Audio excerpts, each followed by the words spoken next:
من الذنب کمن لا ذنب لہ، میرے آقا فرماتے ہیں اپنے گناہ سے توبہ کرنے والا ایسا ہے جیسے اس نے گناہ کیا ہی نہیں۔ لیکن اس میں ایک تفصیل ہوتی ہے۔ اب توبہ کسے کہتے ہیں اور اس کی توبہ کا طریقہ کیا ہے، آج کے اس درس میں مختصر طور پہ میں آپ کی خدمت میں ذکر کرتا ہوں۔ اور یاد رکھیں توبہ کا علم حاصل کرنا فرض عین ہے، ہر عاقل بالغ مسلمان مرد و عورت پر فرض ہے۔ لہذا ایک تو آپ کو توبہ یہ ہو سکتا ہے کرنی پڑ جائے ابھی یہاں کہ اگر آج سے پہلے آپ نے مختلف چیزوں پر توبہ کا طریقہ نہیں سیکھا تھا تو آپ نے فرض علم سیکھنے میں کوتاہی کی تھی۔ جس طرح فرض کو ترک کرنا گناہ کبیرہ ہوتا ہے، ایسے ہی فرض کی ادائیگی میں تاخیر بھی گناہ میں شمار ہوتی ہے، اور اس گناہ پر توبہ کرنا واجب ہوتا ہے۔ کہ توبہ کا علم سیکھنا ہم پر فرض ہے۔ توبہ کی تعریف کیا ہوتی ہے؟ اللہ تعالی کے خوف کی وجہ سے سابقہ زندگی میں کیے گئے گناہ کو دوبارہ نہ کرنے کا ارادہ کرنا، یہ توبہ۔ جو گناہ پہلے ہو چکا ہو اس گناہ کو آئندہ نہ کرنے کا پختہ ارادہ، اور یہ ارادہ صرف اللہ کے خوف کی وجہ سے ہو۔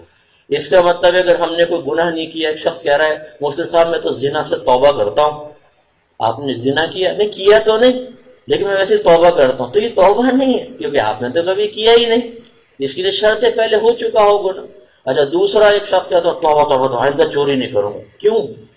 یار بڑا پیٹا ہوں میں، موبائل اٹھا دے اتنا مارا ہے پبلک نے، آئے ابھی تک یہاں درد ہو رہا ہے۔ اب اس نے گناہ کیوں چھوڑا؟ پبلک کی مار پیٹ کی وجہ سے۔ یہ حقیقتاً توبہ نہیں ہے، اللہ کے خوف کی وجہ سے، اور دل میں پختہ ارادہ۔ اس کے لیے الفاظ کوئی ضروری نہیں کہ اللہ میں توبہ کرتا ہوں مجھے معاف کر دے، یا آپ عربک دعائیں پڑھیں، نو، دل میں پختہ ارادہ۔ اللہ نے کتنا آسان فرمایا، جیسے ہی آپ دل میں پختہ ارادہ کریں گے انشاءاللہ کبھی یہ گناہ نہیں کروں گا، اللہ تعالیٰ آپ کے نام اعمال کو گناہ سے پاک و صاف کرے گا۔ اس کا مطلب پختہ ارادہ۔ بعض اوقات اجتماعی دعاؤں میں ہم بیٹھے ہوتے ہیں، کوئی رو رو کے دعائیں مانگ رہا ہوتا ہے، ایک تو ہمارا رونا بہت جلدی سٹارٹ ہو جاتا ہے، یہ بڑی عجیب و غریب ہے، ابھی دعا شروع نہیں ہوئی پہلے شروع ہو گئے۔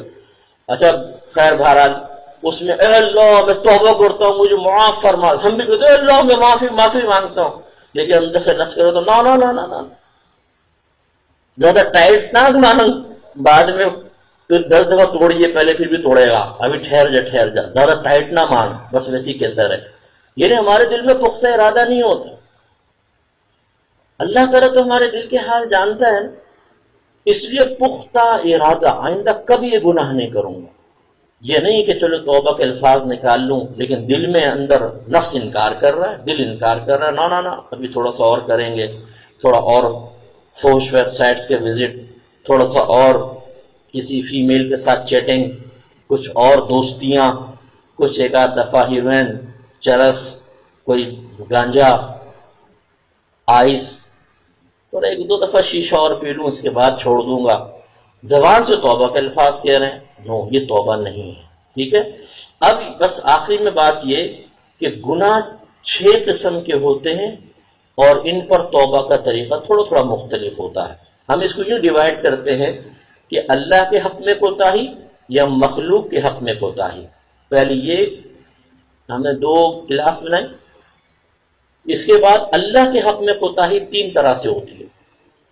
کوئی ایسا ہم نے گناہ کیا، مثلا ایک بدنی عبادت ہم پہ لازم تھی، ہم نے اس کو چھوڑ کر گناہ کیا، جیسے نماز نہیں پڑھی یا روزہ نہیں رکھا، یا مالی عبادت تھی ہم نے اس میں کوتاہی کی کہ صدقہ فطر ادا نہیں کیا، ان میں تاخیر ہی ہوتی ہے، قضا نہیں ہوتے، اس میں صدقہ فطر قضا نہیں ہوتا، زکوٰۃ اگر آپ نے 1 سال کی نہیں دی تو قضا نہیں ہے، تاخیر کا گناہ ہوتا ہے اس میں۔ اور بعض گناہ ایسے ہوتے ہیں کہ جس کا تعلق میرے اور جیسے اللہ کے درمیان ہے، لیکن اس میں نہ بدنی عبادت کا دخل ہے نہ مالی عبادت کا دخل ہے، جیسے کسی نے شراب پی لی، کوئی خراب چیز دیکھ لی انٹرنیٹ کے اوپر، اب یہ اس کا اور رب کا معاملہ ہے۔ تو یاد رکھیں جو تیسرا ہے کہ جس میں مالی یا بدنی عبادت کا کوئی دخل نہیں، اس پہ تو توبہ کا وہی طریقہ ہے جو میں نے ابھی عرض کیا کہ آدمی ندامت محسوس کرے، شرمندہ ہو، اپنے گناہ کا اقرار کرے کہ میں نے خراب کام کیا، اور آئندہ کے لیے پختہ ارادہ کر لے کہ اب میں کبھی یہ گناہ نہیں کروں گا، فوراً نام اعمال سے گناہ مٹ جائے گا۔ اگر بدنی عبادت میں کوتاہی ہوئی ہے، یاد رکھیں اس کی قضا رکھنی پڑے گی، اور بدنی عبادت میں نیابت یا خلافت جائز نہیں ہے کہ آپ یہ کہ یار میری 1 سال کی نماز قضا ہوگی تو پڑھ دے، میں تجھے تھوڑے سے پیسے دے دوں گا، نو، دوسرا نہیں پڑھ سکتا۔ نہ ہم والد صاحب فوت ہو گئے تو ان کی جگہ نماز پڑھ سکتے ہیں، خود پڑھنی ہوں گی۔